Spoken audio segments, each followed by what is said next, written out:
मसीह के साथ एक और सीरियल है। रूह और पानी किताब का नाम है। चैप्टर का मुसन्नफ है प्रोड्यूसर इमानुएल असलम, आवाज में शाहजाद शौकत। और यहाँ पर हम देख रहे हैं सफ़ा नंबर 51 और ये द पेस ऑफ गॉड का रिमेनिंग पार्ट है। The remaining part of the pace of God, खुदा की रफ्तार का बकिया हिस्सा।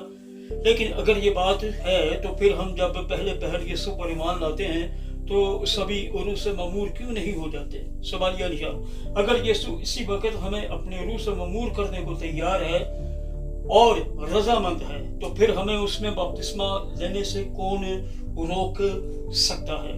क्या हमें खुदा का इंतजार करना चाहिए या वो हमारा मुंतजर रहता है? सवालिया निशान।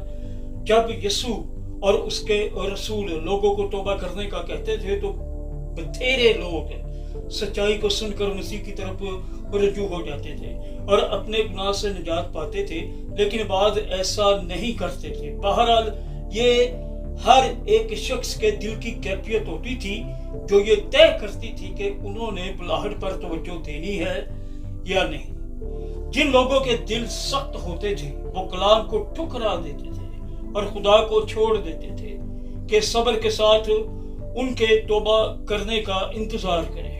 ताहम जो लोग खुले और मुतासर होने वाले दिल रखते थे वो जिंदा कलाम का यकीन कर लेते थे और खुदा पर ईमान लाकर निजात की हकीकत का तजर्बा करते थे। उसी तरह जैसे उनके दिलों को निजात पाने के लिए तैयार होने की जरूरत थी, हमारे दिलों को भी रूहुल कुद्दस का बपतिस्मा लेने के लिए तैयार होने की जरूरत है। जब हम में से जो लोग पहले ही अपने दिलों को तैयार कर चुके होते हैं उनको सिर्फ खुदा से कहने की जरूरत होती है कि हमें रूह से ममूर कर। चुनाचे अगर हम में बपतिस्मा पाने के लिए ईमान या ख्वाहिश की कमी हो या अगर वो हम दो दिले हों तो फिर हम जानेंगे कि हमें रूह के बपतिस्मा का तजर्बा करने के काबिल होने से कब्ल अपने दिलों को तैयार करने की जरूरत है। मसीह के साथ एक होना सीरियल है। रूह और पानी किताब का नाम है।